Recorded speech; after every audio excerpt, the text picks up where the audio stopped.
ಕೆಂಡ ಸಂಪಿಗೆ ನಮ್ಮ ಕೆಂಡ ಸಂಪಿಗೆ. ನಿಮ್ಮೆಲ್ಲ ಓಡಾಟದ ಕೆಲ್ಸಗಳಿರ್ಲಿ, ನಿಮ್ ಯಾವ್ದೇ ಅಧಿಕಾರಿನ ಮೀಟ್ ಮಾಡಿ ಮಾತಾಡೋದಿರ್ಲಿ, ಎಲ್ಲ ಸಮಸ್ಯೆಗಳಿಗೆ ಪರಿಹಾರ ಕಲ್ಪಿಸೋದಿರ್ಲಿ, ಎಲ್ಲ ಕೆಲ್ಸನೂ ನಾನು ಪಟ ಪಟ ಪಟ ಅಂತ ಮಾಡ್ತೀನಿ. ಸಾಹೇಬ್ರ ಹೊಡೆದ್ರಲ್ಲ ಜಾಕ್ಪಾಟ, ಇನ್ನೇನೈತಿ? ಹೆಂಗಿದ್ರು ಮೇಡಮ್ ಅವರು ಚಲೋತ್ನಂಗೆ ಮಾತಾಡ್ತಾರ, ಮೇಡಮ್ ಅವರು ಚಲೋತ್ನಂಗೆ ಓದ್ಕೊಂಡಾರ, ನಿಮ್ನು ಬಹಳ ಇಷ್ಟಪಡ್ತಾರ. ಅವ್ರಿಗೆ ಬಿಟ್ಟು ಕೊಟ್ಬಿಡೋಣ, ಎಲ್ಲ ಮಾಡ್ತಾರ. ತಗೋರಿ, ಇದ್ರ ನಂಬರ್ ಐತಿ ನೋಡ್ರಿ. ಚಿಟ್ಟೆ ಸುಮ್ನೆ ಅದಕ್ಕೆ ಏನ್ ತಗೋತೀಯ? ಅವ್ರೇನ್ ತಗೋತಾರೆ? ಸೋಡಾ ಶರ್ಬತ್. ಅದಕ್ಕೆ ಅಂತ ನೀ ಇದೆಯಾ ಅಲ್ವಾ? ಅದೊಂದು ಗಾದೆ ಇದೆ, ನಾಯಿಗೆ ಹೇಳಿದ್ರೆ ನಾಯಿ ಅದರ ಬಾಲಕ್ಕೆ ಹೇಳ್ತಂತೆ. ತೀರ್ಥ ಅವ್ರೆ, ಯಾಕೆ ನನ್ ಮೇಲೆ ಅಷ್ಟೊಂದು ಕೋಪ ಮಾಡ್ಕೋತೀರಾ? ನಮ್ ಮಧ್ಯೆ ಎಲ್ಲ ಸರಿ ಹೋಯ್ತಲ್ವಾ, ಮತ್ ಯಾಕೆ ಈ ಸಿಟ್ಟು? ಏನಕ್ಕೆ ಅಂತ ನಿಂಗೂ ಚೆನ್ನಾಗಿ ಗೊತ್ತು ನಿತ್ಯ. ನನ್ ಟೈಮ್ ವೇಸ್ಟ್ ಮಾಡ್ಬೇಡ. ಅಂಡ್ ನನ್ ಪಕ್ಷಕ್ಕೆ ದಿನ ಸೇರ್ಸ್ಕೊಳ್ಳೋದಕ್ಕಾಗಲ್ಲ. ಇದು ಒಳ್ಳೆ ವಿಚಿತ್ರ ಆಯ್ತಲ್ಲ ತೀರ್ಥ ಅವ್ರೆ. ನಿಮ್ಮನ್ ಕೊಲ್ಲದಕ್ ಬಂದಿದ್ ಸುಪಾರಿ ಕಿಲ್ಲರ್ನ ನಿಮ್ ಪಕ್ಷಕ್ಕೆ ಸೇರ್ಸ್ಕೋತೀರಿ. ಯಾರ್ ಕಾರಣಕ್ಕೆ ನಿಮ್ ಜೀವಕ್ಕೆ ಅಪಾಯ ಇದೆಯೋ ಅವ್ರ ನಿಮ್ ಜೊತೆಲೇ ಇಟ್ಕೊಂಡು ತಿರ್ಗಾಡ್ತೀರಿ. ನಾನ್ ನಿಮ್ ಬೆಂಬಲಕ್ ನಿಲ್ತೀನಿ ಅಂದ್ರೆ ಆಗಲ್ಲ ಅಂತೀರಿ. ಇದ್ಯಾವ ರೀತಿ? ಮೈ ವಿಶ್ ಮೈ ರೂಲ್ಸ್. ಚಿಟ್ಟೆ, ನನ್ಗೂ ಕೆಲವೊಂದು ಡ್ಯೂಟೀಸ್ ಇದೆ ಅಂತ ಹೇಳು ಚಿಟ್ಟೆ. ನಿಮಗ್ ಜೀವಕ್ಕೆ ಅಪಾಯ ಇದೆ ಅನ್ನೋ ಸುದ್ದಿ ಇದೆ. ನಾನ್ ರಿಸ್ಕ್ ತಗೊಳ್ಳೋದಕ್ಕೆ ರೆಡಿ ಇಲ್ಲ. ನೀವೆಲ್ಲಿರ್ತೀರೋ ನಾನು ಅಲ್ಲೇ ಇರ್ತೀನಿ.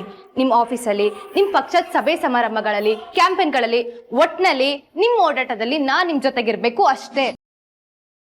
ಓ, ಹಂಗಾದ್ರೆ ನೀವು ಬಾಡಿಗಾರ್ಡ್ ಸಾಹೇಬ್ರಿಗೆ? ಚಿಟ್ಟೆ, ಅವ್ರ ನಾಚೆ ಕಳ್ಸು. ಅದ್ ನೀವು ಚಿಟ್ಟೆ, ನೀವ್ ಸುಮ್ನಿರಿ. ನನ್ಗೆ ಅವ್ರ ಜೊತೆ ತುಂಬಾ ಮಾತಾಡೋದಕ್ಕಿದೆ. ನೀನ್ ಕಳಿಸ್ತೀಯೋ ಇಲ್ಲಾರ ನಾನು ಎದ್ದೋಗ್ಲು? ಚಿಟ್ಟೆ, ನೀವ್ ಸುಮ್ನಿರ್ತೀರೋ ಅಥವಾ ನಾ ಬಾರಿಸ್ಲೋ? ಒಂದ್ ಕೆಲಸ ಮಾಡ್ರಿ, ನಿಮ್ಮ ಆಕಳನ್ನ ಮುಂದಿರ್ಲಿ, ನಾನು ಅಲ್ಲಿ ನಿಂತ್ಕೊಂಡಿರ್ತೀನಿ.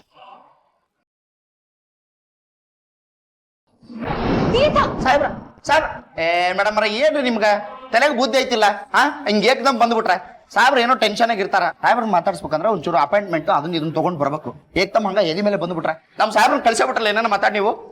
ಚಿಟ್ಟೆ ಕೂಲ್, ಯಾಕೆ ಇಷ್ಟೊಂದು ಟೆನ್ಷನ್ ಮಾಡ್ಕೋತಿದ್ದೀರಾ? ತಗೊಳ್ಳಿ, ನೀರ್ ಕುಡೀರಿ, ಕುಡೀರಿ. ಚಿಟ್ಟೆ, ನಿಮ್ ಸಾಹೇಬ್ರಿಗೆ ಹೆಂಡತಿಯಾಗಳು ನಾನೇ, ನಿಮ್ ಸಾಹೇಬ್ರು ಯಜಮಾನಿನೂ ನಾನೇ. ನಿಮ್ ಪಕ್ಷಕ್ಕೆ ಸೇರಿಸ್ಕೊಳ್ಳೋದಕ್ಕೆ ಅದ್ ಏನೇನ್ ಫಾರ್ಮಾಲಿಟೀಸ್ ಇದೆಯೋ ಅದನ್ನೆಲ್ಲ ನೀನೇ ಫಿಲ್ ಮಾಡ್ಬಿಡು. ನಾನು ಆಮೇಲೆ ಬಂದು ಸೈನ್ ಮಾಡ್ತೀನಿ. ಫ್ಯೂಚರ್ ಅಲ್ಲಿ ನೀನ್ ತೀರ್ಥನ್ ಜೊತೆಗಿರ್ಬೇಕು ಅಂದ್ರೆ ನೀನ್ ನನಗೆ ಹೆಲ್ಪ್ ಮಾಡ್ಲೇಬೇಕು. ಇಲ್ಲ ಅಂದ್ರೆ ನಿನ್ ಬಾಲ ಕಟ್. ಬಾಯ್. ಎಲ್ಲವ ಈ ಮೇಡಮ್ ಅವ್ರು ನೋಡಿದ್ರೆ ಹಿಂಗ ಬತ್ತಿಟ್ರು, ನಮ್ಮ ಸಾಹೇಬ್ರು ನೋಡಿದ್ರೆ ಗುರ್ರ ಅಂತಾರ. ಎಲ್ಲಿಗೆ ಹೋಗಿ ಹೊಯ್ಕೊಳ್ಳಿ ನಾನು. ಸುಭಾಷ್ ಹೇಗಿದ್ದಾನೆ ಡಾಕ್ಟ್ರೆ? ನಿಮ್ ಟ್ರೀಟ್ಮೆಂಟ್ಗೆ ಅವ್ನು ಸ್ಪಂದಿಸ್ತಾ ಇದ್ದಾನಾ? ಇಲ್ಲ, ಡೇ ಬೈ ಡೇ ಅವ್ರ ಕಂಡೀಷನ್ ತುಂಬಾ ಸೀರಿಯಸ್ ಆಗ್ತಿದೆ. ಅಯ್ಯೋ ದೇವ್ರೆ, ನೀವೇ ಹೀಗೆ ಹೇಳ್ಬಿಟ್ರೆ ಹೇಗೆ ಡಾಕ್ಟ್ರೆ? ಏನಾದ್ರೂ ಮಾಡಿ ಸುಭಾಷ್ನ ನೀವೇ ಹುಷಾರ್ ಮಾಡ್ಬೇಕು. ಅವ್ರಿಗೆ ಹುಷಾರಾಗೋ ಆಸೆ ಇಲ್ಲ ಅಂತಿಲ್ಲ, ಆಸೆ ಇದೆ. ಆದ್ರೆ ಆ ಹುಡುಗಿ ನೆನಪು ತುಂಬಾ ಕಾಡ್ತಿದೆ ಅವ್ರನ್ನ. ಆದ್ರಿಂದ ಒಮ್ಮೊಮ್ಮೆ ವೈಲೆಂಟ್ ಆಗ್ಬಿಡ್ತಾರೆ. ಮೊನ್ನೆ ನಮ್ಮ ಹುಡುಗರೇ ಹಿಡ್ಕೊಂಡು ಹೊಡೆದ್ಬಿಟ್ಟಿದ್ದಾರೆ. ಕುಡಿಯೋದ್ ಬೇಕು ಅಂತ ಗಲಾಟೆ ಮಾಡ್ತಾರೆ. ಅರ್ಥ ಆಗ್ಲಿಲ್ಲ ಡಾಕ್ಟ್ರೆ.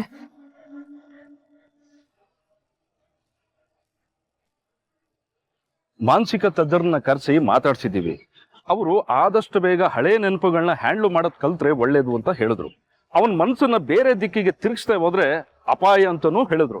ಮನ್ಸನ್ನ ಬೇರೆ ದಿಕ್ಕಿಗೆ ತಿರ್ಗ್ಸೋದು ಅಂದ್ರೆ ಹೇಗೆ ಡಾಕ್ಟ್ರೆ?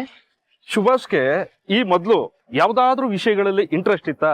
ಹಾಡೋದು, ಡ್ಯಾನ್ಸು, ಆಕ್ಟಿಂಗು, ಬಿಸ್ನೆಸ್ಸು ಯಾವ್ದಾದ್ರೂ ಆಗಿರ್ಬೋದು. ಅವನಿಗೆ ಇಷ್ಟವಾದ ಕೆಲಸ ಯಾವುದು? ಗೊತ್ತಿಲ್ಲ ಡಾಕ್ಟ್ರೆ. ಯಾವಾಗ ನೋಡಿದ್ರು 24 ಗಂಟೆ ಫ್ರೆಂಡ್ಸು ಅಂತ ಹೊರಗಡೆ ಸುತ್ತಾಡ್ತಿದ್ದ ಅಂತ ಹೇಳ್ತಿದ್ರು. ಅದ್ ಬಿಟ್ರೆ ಸುಭಾಷ್ ಬಗ್ಗೆ ಹೆಚ್ಚಿಗೆ ನನಗ್ ಗೊತ್ತಿಲ್ಲ. ಬೇಕಿದ್ರೆ ನನ್ ಮನೆಯವ್ರ ಹತ್ರ ಮಾತಾಡಿ ಹೇಳ್ತೀನಿ. ಆದಷ್ಟು ಬೇಗ ಆ ಕೆಲಸ ಮಾಡಿ, ಯಾಕೆಂದ್ರೆ ತುಂಬಾ ಟೈಮ್ ಇಲ್ಲ. ಅವನ ಮಾನಸಿಕ ಸ್ಥಿತಿ ಈಗಾಗಲೇ ಹದಗೆಟ್ಟಿದೆ. ಅದಿನ್ನೂ ಹೆಚ್ಚಾಗೋ ಮೊದಲು ಅವನ ಮನಸ್ಸನ್ನ ಬೇರೆ ಕಡೆ ತಿರುಗಿಸ್ಬೇಕು. ಸರಿ ಡಾಕ್ಟ್ರೆ, ನಾನೀಗ ಸುಭಾಷ್ನ ನೋಡ್ಬೋದಾ? ಶೋರ್, ಹೋಗಿ ನೋಡಿ.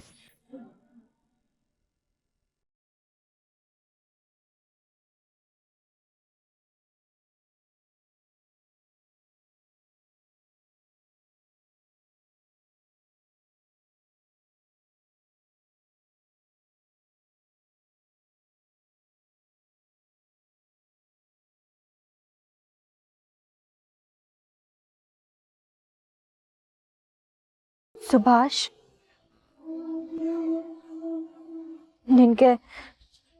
ನಿನಗೇನಂದ್ರೆ ಇಷ್ಟ? ನಂಗೆ ಕುಡಿಯೋದು ಅಂದ್ರೆ ಇಷ್ಟ.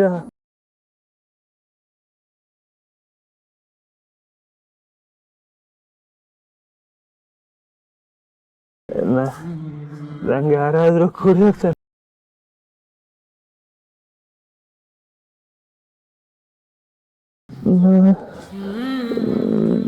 ನಾನು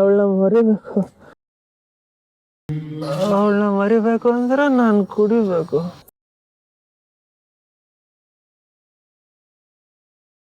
ಇಲ್ಲ, ನಾನೇನಾದ್ರೂ ಮಾಡ್ಲೇಬೇಕು. ಹೇಗಾದ್ರೂ ಮಾಡಿ ಸುಭಾಷ್ ಹುಷಾರ್ ಹೋಗೋಗ್ ನಾನು ಮಾಡ್ಲೇಬೇಕು. ಈಗಾಗ್ಲೇ ಇದ್ದೊಬ್ಬ ತಮ್ಮನ್ನು ಕಳ್ಕೊಂಡಿದ್ದೇನೆ. ಇವನ್ ಕಳ್ಕೊಳಕ್ ನಂಗೆ ಇಷ್ಟ ಇಲ್ಲ.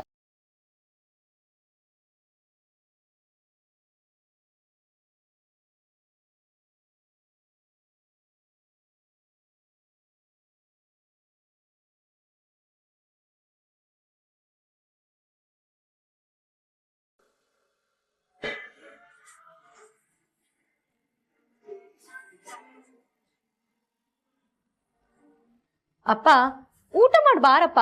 ಆರಾದ್ರೆ ಏನ್ ಚೆನ್ನಾಗಿರುತ್ತೆ ಹೇಳು. ಬೇಡ ಅಂತ ಹೇಳಲಿಲ್ಲ ಮಗಳೇ.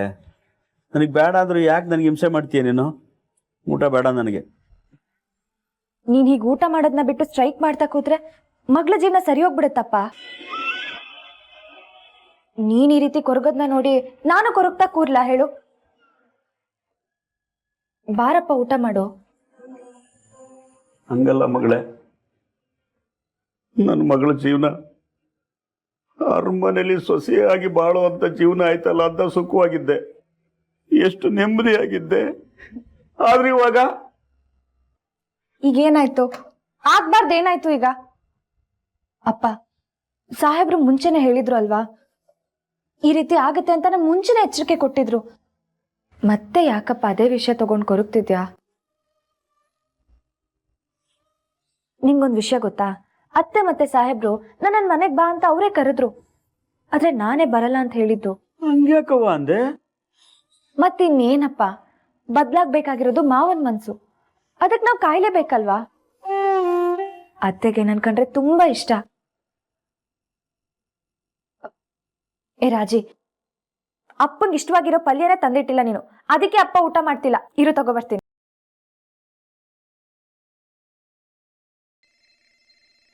ನೋಡಿದ್ಯಾ, ನೆನ್ಸ್ಕೊತಿದ್ದಂಗೆ ಅತ್ತೆನೇ ಫೋನ್ ಮಾಡಿದ್ರು. ಹಲೋ ಅತ್ತೆ, ಹೇಳಿ, ಚೆನ್ನಾಗಿದ್ದೀರಾ? ಚೆನ್ನಾಗಿದ್ಯಮ್ಮ? ನನ್ಗೇನತ್ತೆ, ನಾನು ತುಂಬಾ ಚೆನ್ನಾಗಿದ್ದೀನಿ. ನೀವೆಲ್ಲ ಹೇಗಿದ್ದೀರಾ? ಧೃತಿ ಚೆನ್ನಾಗಿದ್ದಾಳಾ?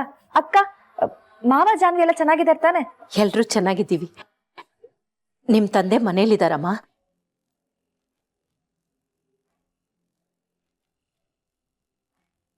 ಹಾ ಅತ್ತೆ, ಮನೇಲೇ ಇದ್ದಾರೆ. ಯಾಕೆ? ಮಾತಾಡ್ಬೇಕಿತ್ತು. ಫೋನ್ನ ಸ್ವಲ್ಪ ಸ್ಪೀಕರಲ್ಲಿ ಹಾಕ್ತೀಯಾ? ಸರಿ, ಒಂದ್ ನಿಮಿಷ ಅತ್ತೆ. ಅಪ್ಪ, ಅತ್ತೆ ನಿನ್ನ ಹತ್ರ ಮಾತಾಡ್ಬೇಕಂತೆ.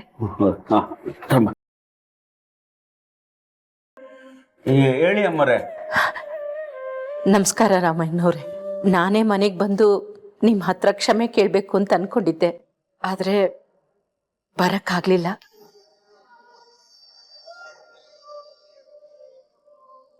ದಯವಿಟ್ಟು ನನ್ನ ಕ್ಷಮಿಸ್ಬಿಡಿ ಆಯ್ತಾ?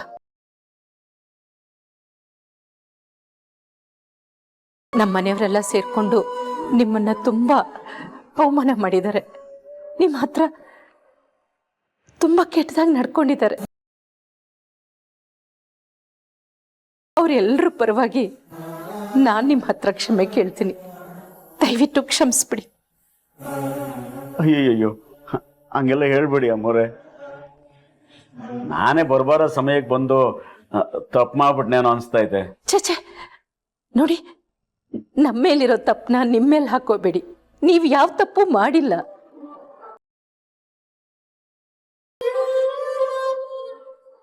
ನಮ್ಮ ಯಜಮಾನ್ರು ಕೆಟ್ಟವ್ರೇನಲ್ಲ, ಅವರು ಒಳ್ಳೆಯವ್ರೆ. ಆದ್ರೆ ಪರಿಸ್ಥಿತಿ ಅವ್ರನ್ನ ಈ ರೀತಿಯೆಲ್ಲ ನಡ್ಕೊಳ್ಳೋ ಹಾಗೆ ಮಾಡ್ತಾ ಇದೆ ಅಷ್ಟೆ. ಇನ್ನೊಂದು ಸ್ವಲ್ಪ ದಿನ ಎಲ್ಲ ಸರಿ ಹೋಗುತ್ತೆ. ಅವರೇ ಸುಮ್ಮನ ಮನ್ಸಾರೆ ಸೊಸೆ ಅಂತ ಒಪ್ಕೊಂಡು ಮನೆಗೆ ಕರೀತಾರೆ.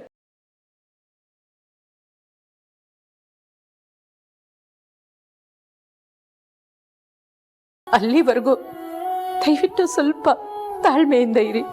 ಕೇಳಿಸ್ಕೊಂಡ್ಯಪ್ಪ? ನೋಡು, ಅತ್ತೆ ಹೇಳಿದ್ ಕೇಳಿಸ್ಕೊಂಡ್ಯಾ? ನಾನು ಇದನ್ನೇ ಹೇಳ್ತಿದ್ದೆ ಅತ್ತೆ. ಅಪ್ಪ ಊಟ ಮಾಡದೆ ಕೂತಿದ್ದಾರೆ. ಅಪ್ಪ, ನಿಂಗೆ ಈಗ್ಲಾದ್ರೂ ಸಮಾಧಾನ ಆಯ್ತಾ? ಅಮ್ಮವ್ರೆ, ನಿಮ್ಮ ಕೈ ಮುಗಿದು ಕೇಳ್ಕತ್ತೀನಿ, ನಮ್ಮ ಮಗಳಿಗೆ ಅನ್ಯಾಯ ಆಗ್ದಂಗೆ ನೋಡ್ಕೊಳ್ಳಿ ಅಮ್ಮವ್ರೆ. ನಿಮಗೆ ಅವಳು ಬರೀ ಮಗಳು ಅಷ್ಟೆ, ಆದರೆ ನನಗೆ ಅವಳು ಮಗಳು ಮತ್ತೆ ಸೊಸೆ.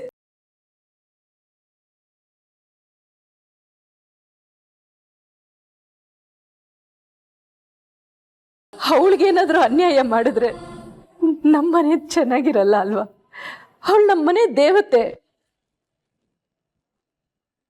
ಅವಳಿಗೆ ಅನ್ಯಾಯ ಆಗೋದಿಕ್ಕೆ ನಾನು ಬಿಡೋದಿಲ್ಲ. ನೀವು ಧೈರ್ಯವಾಗಿರಿ.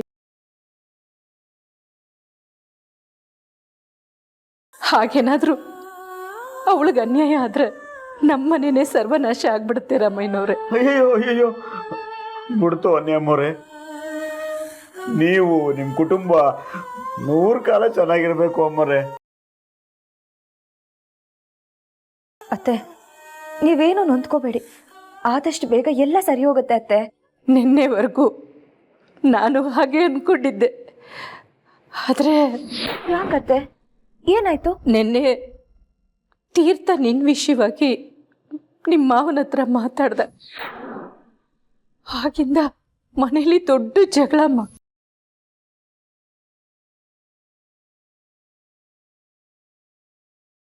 ಅತ್ತೆ, ಏನ್ ಹೇಳ್ತಿದ್ದೀರಾ ನೀವು?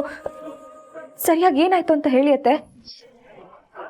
ಇವತ್ತು ಅವಳಿಂದಾಗಿ ನಿನ್ನ ಜೀವಕ್ಕೆ ಆಪತ್ತು ಬಂದಿದೆ ಕಣೋ. ಒಬ್ಬ ತಂದೆಯಾಗಿ ಇದು ನೋಡ್ಕೊಂಡು ಬಾಯಿ ಮುಚ್ಕೊಂಡು ಸುಮ್ಮನೆ ಇರು ಅಂತ್ಯಾ? ಅವರು ಈ ಮನೇಲಿ ಇರ್ತಾರೋ ಅಥವಾ ನಾನು ಸುಮ್ನ ಅವ್ರ ಜೊತೆ ಬೇರೆ ಮನೆಗೆ ಹೋಗ್ಬೇಕು? ನಿಮ್ಗೆ ಒಂದಿನ ಟೈಮ್ ಕೊಡ್ತೀನಿ, ಯೋಚನೆ ಮಾಡಿ ಅದೇನ್ ತೀರ್ಮಾನ ಕೊಡ್ತೀರೋ ಹೇಳಿ. ಒಂದೋ ಸುಮ್ನ ಅವ್ರ ಮನೆಗೆ ಬರ್ಬೇಕು, ಇಲ್ಲ ಅಂದ್ರೆ ನಾ ಈ ಮನೆ ಬಿಟ್ಟು ಹೋಗ್ತೀನಿ.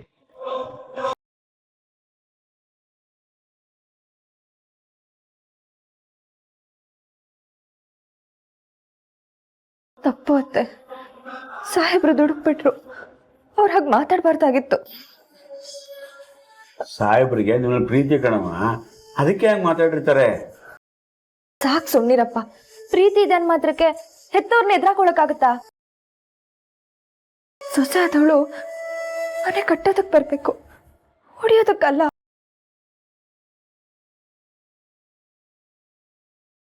ಸಾಹೇಬ್ರು ಹೇಳಿದನ್ನ ಸರಿ ಅಂತ ಒಪ್ಕೊಳ್ಳೋದಕ್ಕಾಗಲ್ಲ. ತೀರ್ಥ ನಾಳೆ ಬೆಳಿಗ್ಗೆವರೆಗೂ ಟೈಮ್ ಕೊಟ್ಟಿದ್ದಾನೆ. ಇನ್ನು ಮನೇಲಿ ಏನೇನಾಗುತ್ತೋ ಏನೋ, ನಂಗಂತೂ ತುಂಬಾ ಭಯ ಆಗ್ತಿದೆ ಸುಮಾ. ಅತ್ತೆ, ಯಾವುದೇ ಕಾರಣಕ್ಕೂ ಆ ಮನೆ 2 ಭಾಗ ಆಗೋದಕ್ಕೆ ನಾನು ಬಿಡಲ್ಲ. ನನ್ನ ಮೇಲೆ ನಂಬಿಕೆ ಇಡಿ ನೀವು.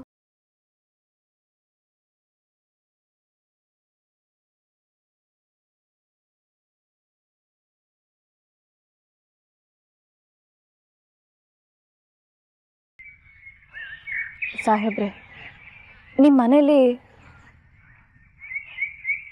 ಅದು ನನ್ನ ಮನೇನೆ, ಆದರೆ ನಿಮ್ಗೆ ಅರ್ಥ ಆಗಲಿ ಅಂತ ಹೇಳ್ತಿದ್ದೀನಿ. ನಿಮ್ಮ ಮನೇಲಿ ಸಂಬಂಧಗಳ ನಡುವೆ ಸ್ವಲ್ಪ ಸಮಸ್ಯೆ ಇದೆ ಅಲ್ವಾ? ಸ್ವಲ್ಪನಾ? ತುಂಬಾನೇ ಇದೆ.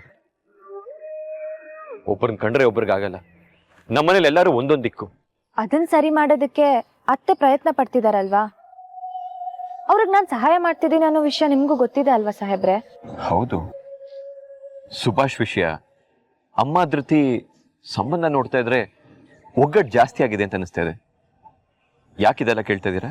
ನಿಧಾನವಾಗಿ ಒಂದೊಂದೇ ಸರಿ ಹೋಗ್ತಿರ್ಬೇಕಾದ್ರೆ ನೀವು ಸಂಬಂಧಗಳನ್ನ ಕಳ್ಕೊಳ್ಳೋ ಹಾಗೆ ಮಾತಾಡಿದ್ರಂತೆ, ಮಾವನ್ ಜೊತೆ ಜಗಳ ಆಡಿದ್ರಂತೆ, ಅವ್ರು ನನ್ನನ್ನ ಮನೆ ಕರೀದೆ ಹೋದ್ರೆ ಬೇರೆ ಮನೆ ಮಾಡ್ತೀನಿ ಅಂತ ಹೆದರಿಸಿದ್ರಂತೆ. ಇದು ಸರಿನಾ ಸಾಹೇಬ್ರೆ? ನಿಮ್ಗೆಲ್ಲ ಅಮ್ಮ ಹೇಳಿದ್ರ? ಹೌದು ಸಾಹೇಬ್ರೆ. ನಾನು ಆ ಮನೆಗೆ ಬಂದಿರೋದು, ಮನೇಲಿರೋದು, ಆ ಮನೇಲಿ ನಾನು ಒಬ್ಳು ಸದಸ್ಯೆ ಆಗ್ಬೇಕು ಅನ್ನೋ ಕಾರಣಕ್ಕೆ. ಅದ್ಬಿಟ್ಟು ಮನೆನ ಹೊಡೆದು 2 ಭಾಗ ಮಾಡೋದಕ್ಕಲ್ಲ. ನೀವ್ ನನ್ನ ಕಾರಣ ಕೊಡಿದ್ರೆ ಅದನ್ನ ನಾನು ಒಪ್ಕೊಳ್ತೀನಿ ಅಂತ ನೀವು ಹೇಗೆ ಅನ್ಕೊಂಡ್ರಿ ಸಾಹೇಬ್ರೆ? ತಪ್ಪು ಅಲ್ವಾ? ಸುಮ್ನವ್ರೆ, ತಪ್ಪು ಮಾಡ್ತಾ ಇರೋದು ಅವ್ರಲ್ವಾ? ವಿನಾಕಾರಣ ನಿಮ್ಮನ್ನ ಮನೆಯಿಂದ ಆಚೆ ಹಾಕಿದ್ರು. ಅವ್ರ ತಪ್ಪನ್ನ ಸರಿ ಮಾಡ್ಕೊಳ್ಳಿ ಅಂತ ಹೇಳಿದ್ರೆ ಅದಕ್ಕೂ ಒಪ್ತಾ ಇಲ್ಲ. ಅವ್ರ ದೃಷ್ಟಿಲಿ ಅವ್ರು ಮಾಡ್ತಿರೋದು ಸರಿನೇ ಇದೆ, ಹಾಗಂತ ನಾವ್ ಅದನ್ನ ತಪ್ಪು ಅಂತ ಹೇಳಕ್ ಆಗಲ್ಲ ಅಲ್ವಾ? ಒಂದ್ ವೇಳೆ ಅವ್ರು ತಪ್ಪು ಮಾಡ್ತಿದ್ರು ಅವ್ರು ತಪ್ಪು ಮಾಡ್ತಿದ್ದಾರೆ ಅಂತ ನಾವು ತಪ್ಪು ಮಾಡೋಕ್ಕಾಗತ್ತೆ ಸಾಹೇಬ್ರೆ? ನೀವು ನನ್ನ ಮೇಲೆ ಇಟ್ಟಿರೋ ಪ್ರೀತಿ ಗೌರವಕ್ಕೆ ನಾನು ಆಭಾರಿಯಾಗಿರ್ತೀನಿ ಸಾಹೇಬ್ರೆ. ನಾನು ಆ ಮನೆ ಬಿಟ್ಟು ನನ್ನ ತವ್ರ ಮನೆಗೆ ಬಂದಿರೋದು ನಿಮ್ಗೆ ತುಂಬ ಕಷ್ಟ ಆಗ್ತಿದೆ ಅಂತ ನನಗೆ ಗೊತ್ತು. ಹಾಗಂತ ನಾನು ಮನೆಗೆ ವಾಪಸ್ ಬರಬೇಕು ಅಂತ ನೀವು ಮಾವನ ಜೊತೆ ಜಗಳ ಆಡೋದು ನನಗಿಷ್ಟ ಇಲ್ಲ.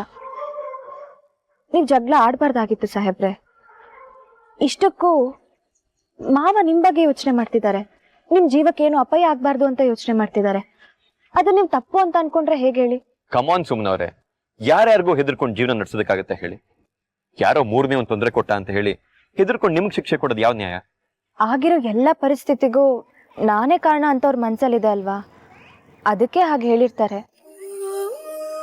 ಅದು ಸರಿ ಹೋಗುತ್ತೆ ಸಾಹೇಬ್ರೆ, ಸರಿ ಹೋಗೋದಕ್ಕೆ ಸ್ವಲ್ಪ ಸಮಯ ಬೇಕು. ಹಾಗಂತ ನೀವು ಮನೆ ಬಿಟ್ಟು ಹೋಗ್ತೀನಿ ಅಂತ ಎದುರಿಸ್ಬಾರ್ದಲ್ವಾ? ದೊಡ್ಡೋರ್ ಎದುರಿಗೆ ನೀವು ಹಾಗೆ ಮಾತಾಡಿದ್ರೆ ಚಿಕ್ಕವರು ಅದನ್ನೇ ಅನ್ಸರ್ಸಲ್ವಾ? ನಿಮ್ಮ ಒತ್ತಡಕ್ಕೆ ಮಾವ ನನ್ನನ್ನು ಕರೆದ್ರೆ ಏನು ಲಾಭ? ಮಾವ ಅವ್ರಾಗವ್ರೆ ಅವ್ರ ಮನ್ಸು ಬದಲಾಯಿಸ್ಕೊಂಡು ನನ್ನನ್ನು ಕರೀಲಿ ಅನ್ನೋದು ನನ್ನ ಆಸೆ. ಬಲ್ವಂತ ಕಟ್ಬಿದ್ದು ಅವ್ರು ನನ್ನನ್ನು ಕರಿಬಾರ್ದು ಅಲ್ವಾ? ಅದು ತುಂಬಾ ಕಷ್ಟ ಸುಮ್ನವ್ರೆ. ಸದ್ಯಕ್ಕಂತೂ ಅಪ್ಪ ನಿಮ್ಮನ್ನ ಕರೆಯಲ್ಲ. ಪರವಾಗಿಲ್ಲ ಸಾಹೇಬ್ರೆ, ನಾನು ಕಾಯ್ತೀನಿ. ಸಾಹೇಬ್ರೆ, ನಾನೊಂದು ಹೇಳ್ತೀನಿ, ಅದನ್ನ ನಡ್ಸ್ಕೊಡ್ತೀರಾ? ಕೇಳಿ. ಮಾವನ ಹತ್ರ ನೀವು ನಡ್ಕೊಂಡಿದ್ದು ನಂಗೆ ಯಾಕೋ ಸರಿ ಅನ್ಸ್ಲಿಲ್ಲ. ದಯವಿಟ್ಟು ನೀವು ಅವ್ರ ಹತ್ರ ಕ್ಷಮೆ ಕೇಳಿ. ಕೇಳ್ತೀನಿ ಅಂತ ನಿಮ್ಗನ್ಸುತ್ತಾ? ಖಂಡಿತ ಕೇಳ್ತೀರಾ ಸಾಹೇಬ್ರೆ. ಯಾಕಂದ್ರೆ ನೀವು ತಂದೆ ತಾಯಿನ ಎಷ್ಟು ಪ್ರೀತಿಸ್ತೀರಾ ಅನ್ನೋದು ನನಗೆ ಗೊತ್ತು. ನೀವು ಮಾಡಿದ್ ಸರಿಯಲ್ಲ ಅನ್ನೋದು ನಿಮಗೆ ಗೊತ್ತಿದೆ. ಕ್ಷಮೆ ಕೇಳೋದ್ರಿಂದ ಸಮಸ್ಯೆ ಪರಿಹಾರ ಆಗೋಗಿದ್ರೆ ನೀವು ಪರಿಹರಿಸ್ತೀರಾ ಅಂತ ನನಗೆ ಗೊತ್ತು ಸಾಹೇಬ್ರೆ. ನಾನು ನಿಮ್ಮ ಹತ್ರ ಕೇಳ್ಕೊಳ್ಳೋದಿಷ್ಟೇ, ಯಾವತ್ತಿದ್ರೂ ತಂದೆ ತಾಯಿ ಮನಸ್ಸಿಗೆ ನೋವು ಮಾಡಬೇಡಿ. ಅದು ನಿಮಗೆ ಶ್ರೇಯಸ್ಸಲ್ಲ. ಪಾಪ ಮಾವ ಅದೆಷ್ಟು ನೊಂದ್ಕೊಂಡಿದ್ದಾರೋ, ಆ ತಂದೆ ಮನಸ್ಸಿಗೆ ಅದೆಷ್ಟು ನೋವಾಗಿರುತ್ತೋ. ದಯವಿಟ್ಟು ಸಾಹೇಬ್ರೆ, ಮಾವನ ಹತ್ರ ಕ್ಷಮೆ ಕೇಳಿ. ಸರಿ ಸುಮ್ಮನವ್ರೆ.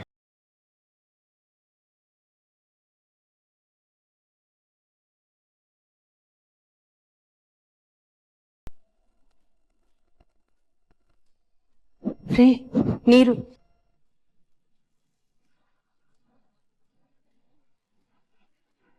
ಹಲೋ, ನೀರು ತಗೊಳ್ಳಿ. ನೀರು ಅಂತ ಚೆನ್ನಾಗಿ ಕಾಣಿಸ್ತಾ ಇದೆ. ಇದು ಪಾಯಸನೂ ಅಲ್ಲ, ಶರ್ಬತ್ತು ಅಲ್ಲ, ಮಜ್ಜಿಗೆನೂ ಅಲ್ಲ. ಅದು ಸರಿ, ನಿನ್ನ ಮನಸ್ಸೆಲ್ಲೋ ಇದೆ, ನಿನ್ನ ಕೈ ಎಲ್ಲೆಲ್ಲೋ ಓಡಾಡ್ತಾ ಇದೆ. ಫೋನಲ್ಲಿ ಹಾಕಿದ್ದು ವ್ಯಾಘ್ರ ಥರ ಶತಪಥ ಓಡಾಡ್ತಾ ಇದೆಯಾ? ಒಂದಕ್ಕೊಂದು ಸಂಬಂಧ ಇಲ್ವಲ್ಲ. ಏನು ಸಮಾಚಾರ? ರೀ, ನಿಮ್ಗೇನು ನನ್ನ ಸಮಸ್ಯೆ ಅರ್ಥನೇ ಆಗಲ್ಲ. ನಂಗೆ ಯಾಕೋ ಮನಸ್ಸೇ ಸರಿ ಇಲ್ಲ ರೀ. ನಡಿಬಾರ್ದು ಏನೋ ನಡೆಯುತ್ತೇನೋ ಅಂತ ತುಂಬ ಭಯ ಆಗ್ತಾ ಇದೆ. ಭಯ ಯಾಕೆ? ನಾನು ಆಚೆ ಹೋಗಿ ಸುಖವಾಗಿ ಸಂಸಾರ ಮಾಡ್ಕೊಂಡಿರ್ತೀನಿ ಅಂತ ಹೇಳ್ತಾ ಇದ್ದಾನೆ. ಆಚೆ ಕಡೆ ಹೋಗಿ ಸಂಸಾರ ಮಾಡಿಕೊಂಡು ನೆಮ್ಮದಿಯಾಗಿರೋದು ಅಂದ್ರೆ ಏನಷ್ಟು ಸುಲಭ ಅಂತ ತಿಳ್ಕೊಂಬಿಟ್ಟಿದ್ದಾನ ನಿನ್ನ ಮಗ? ಇರ್ಲಿ ಬಿಡು, ಅವ್ರ ಜವಾಬ್ದಾರಿ ಅವ್ರಿಗೆ ಗೊತ್ತಾಗ್ಲಿ. ಪ್ಲೀಸ್ ರೀ, ಅವನ್ ಬಂದ್ರೆ ಕೋಪ ಮಾಡ್ಕೋಬೇಡಿ, ಸಮಾಧಾನವಾಗಿ ಮಾತಾಡಿ. ಆಗ್ಲಿ. ಇಲ್ಲಿವರೆಗೂ ತಾವ್ ಹೇಳ್ದಂಗೆ ಎಲ್ಲ ಕೇಳ್ಕೊಂಬಂದಿರೋದು, ಇನ್ನು ಮುಂದಕ್ಕೂ ಅದೇ ರೀತಿ ನಡ್ಕೊಳ್ತೀನಿ. ಸರಿನಾ? ಅಪ್ಪ. ಓಹೋ, ಬಂದ್ರು ನೋಡು ರಾಜಕೀಯ ಧುರೀಣರು, ತಮ್ಮ ಸುಪುತ್ರರು. ಬೇರೆ ಮನೆ ಮಾಡ್ತೀನಿ ಅಂತ ಹೋಗಿದ್ರಿ, ಇದೇನ್ ದಿಢೀರ್ ಅಂತ ಬಂದ್ಬಿಟ್ಟಿದ್ದೀರಾ? ಏನ್ರಿ? ಐ ಆಮ್ ಸಾರಿ ಅಪ್ಪ, ನಾನು ಆ ರೀತಿ ಮಾತಾಡಬಾರ್ದಾಗಿತ್ತು. ತಪ್ಪು ಮಾಡ್ಬಿಟ್ಟೆ. ನನ್ನ ಕ್ಷಮಿಸ್ಬಿಡಿ. ತೀರ್ಥ, ನೀನಾ ಸಾರಿ ಕೇಳ್ತಿರೋದು? ಏನು ಇಷ್ಟೊಂದು ಬದಲಾವಣೆ? ನಾನು ಅಪ್ಪನ ಹತ್ರ ಆ ರೀತಿ ಮಾತಾಡಿದ್ದು ಸುಮ್ನವ್ರಿಗೆ ಹೇಳಿದ್ರಮ್ಮ?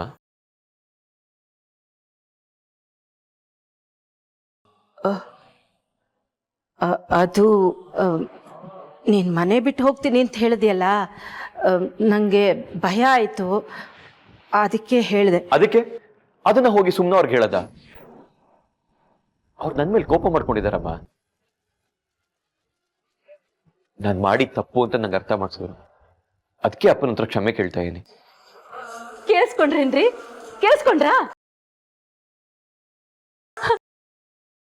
ನಾನು ಅವನ ಮನೆ ಬಿಟ್ಟು ಹೋಗ್ತಾನೆ ಅಂತ ಹೇಳಿದ ತಕ್ಷಣ ಎಷ್ಟು ಗಾಬರಿ ಆಗಿದ್ದೆ. ಆದ್ರೆ ಆ ಮಗು ಚಿಟಕೆ ಹೊಡೆಯೋದ್ರೊಳಗೆ ಈ ಸಮಸ್ಯೆನ ಪರಿಹಾರ ಮಾಡ್ಬಿಟ್ಲು. ಈಗಾದ್ರೂ ಒಪ್ಕೋತೀರಾ ಅವಳು ಈ ಮನೆಗೆ ತಕ್ಕ ಸೊಸೆ ಅಂತ? ಒಪ್ಕೊಳ್ತೀನಿ ಕಡೆ, ಖಂಡಿತ ಒಪ್ಕೊಳ್ತೀನಿ. ಅಯ್ಯೋ ಅಯ್ಯೋ ಏಯ್ ದಡ್ಡಿ, ನೀನಲ್ಲ, ನಿನ್ನ ಮಗ ಅಲ್ಲ, ಎಲ್ಲರೂ ತುತ್ತೂರಿ ಊದಿದ್ರು ನಾನು ಮಾತ್ರ ಅವಳನ್ನು ಒಪ್ಕೊಳಕ್ ಸಾಧ್ಯನೇ ಇಲ್ಲ. ಅಪ್ಪ, ಸುಮ್ನ ಅವರು ನಿಜವಾಗ್ಲೂ ತುಂಬಾ ಒಳ್ಳೆಯವರು. ನನಗೋಸ್ಕರ ಅವ್ರ ಏಯ್ ಮುಚ್ಕೊಳ್ಳೋ ಬಾಯಿ. ಅವಳ ಮನೆ ಕರೆದು ನಿನ್ನ ಪ್ರಾಣನ ಇನ್ನೊಬ್ಬರ ಕೈಲಿ ಕೊಡೋಂತ ಪರಮ ಮೂರ್ಖಲ್ಲ ನಿಮ್ಮಪ್ಪ, ತಿಳ್ಕೊ. ಹೋಗೋ ಕೆಲಸ ನೋಡೋದು. ಯಾಕಪ್ಪ ಪದೇ ಪದೇ ಅದನ್ನೇ ಹೇಳ್ತಿದ್ದೀರಾ? ನನ್ನ ಕೊಲೆ ಮಾಡಕ್ಕೆ ಪ್ರಯತ್ನ ಪಟ್ಟವನು ಈಗ ಜೈಲಲ್ಲಿದ್ದಾನೆ. ಅವನ್ ಕಂಬಿ ಹಿಂದೆ ಇದ್ದಾನಪ್ಪ. ಅವನು ಅದ್ರ ಬಗ್ಗೆ ಯೋಚನೆನೂ ಮಾಡಲ್ಲ. ಸಾವು ಬರುತ್ತೆ ಅಂತ ಹೇಳಿ ನಾವು ಮನೇಲಿ ಹೆದರ್ಕೊಂಡು ಕೂತಿರೋದಕ್ಕಾಗತ್ತಾ? ಆಹಾ, ನಿಮ್ಮಂತ ಮಕ್ಕಳನ್ನ ಹೆತ್ತಿದ ತಪ್ಪಿಗೆ ನಿಮ್ಮ ತಾಳಕ್ಕೆಲ್ಲ ಕುಣಿದು ತಾವ್ ಹೇಳಿದ್ದನ್ನೆಲ್ಲ ಕೇಳಿಸ್ಕೊಳ್ಳುವಂತ ದೌರ್ಭಾಗ್ಯ ಕಣಪ್ಪ ನಮ್ದು. ಅಪ್ಪ, ಸುಮ್ಮನೆ ಅವ್ರು ಈ ಮನೆಗೆ ಬಂದ್ರೆ ಎಲ್ಲ ಸರಿ ಹೋಗುತ್ತೆ. ಎಲೆಕ್ಷನ್ ಮುಗಿಯೋವರೆಗೂ ನಿಮ್ಮ ಆಶೀರ್ವಾದ ಇರ್ಬೇಕಪ್ಪ. ಮನೆಯವ್ರ ಆಶೀರ್ವಾದ ಎಲ್ಲ ಇರ್ಬೇಕು. ದಯವಿಟ್ಟು ಅವ್ರನ್ನ ಮನೆಗೆ ಬರೋದು ಕೇಳಿಯಪ್ಪ. ಏಯ್ ಎದ್ದಾಳ ಬೇರೆ ಬಿಡ ಕಾಲು. ಇಲ್ಲಪ್ಪ, ನೀವು ಅವ್ರನ್ನ ಮನೆಗೆ ಕರಿತೀನಿ ಅಂತ ಹೇಳೋವರೆಗೂ ನಾನು ನಿಮ್ ಕಾಲ್ ಬಿಡಲ್ಲ. ರೇ, ಕಾಲ್ ಏನಾರ ಬಿಡ್ಲಿಲ್ಲ ಅಂದ್ರೆ ಎಡಗಾಲಿಂದ ಜಾರ್ ಹೋಗಬೇಕಾಗುತ್ತೆ. ಎದ್ದಾಳ ಬೇರೆ. ಇಲ್ಲ ಹೇಳ ಬೇರೆ. ಇಲ್ಲಪ್ಪ. ಎದ್ದಾಳ ಎದ್ದಾಳು. ಎದ್ದಿದ್ಲು. ಕೊನೆಗೂ ನೀನ್ ರಾತ್ರಿ ನಾಟಕ ನನ್ನ ಮುಂದೆ ತೋರಿಸ್ಬಿಟ್ಟಲ್ಲ. ಕಾರ್ ಹಿಡಿದು ಸೆಂಟಿಮೆಂಟ್ ಡ್ರಾಮಾ ಮಾಡಿ ಅವಳ ಮನೆ ಕರ್ಸ್ಕೋಬೇಕು ಅಂತ ಮಾಡಿದ್ಯಾ? ನಿನ್ನ ರಾಜಕೀಯದ ನೀಚ್ ಬುದ್ಧಿ ಏನಿದ್ರು ನನ್ನ ಗೇಟಿಂದ ಆಚೆ, ಕಾಂಪೌಂಡ್ ಇಂದ ಆಚೆ ಇಟ್ಕೋಬೇಕು. ಹುಷಾರ್.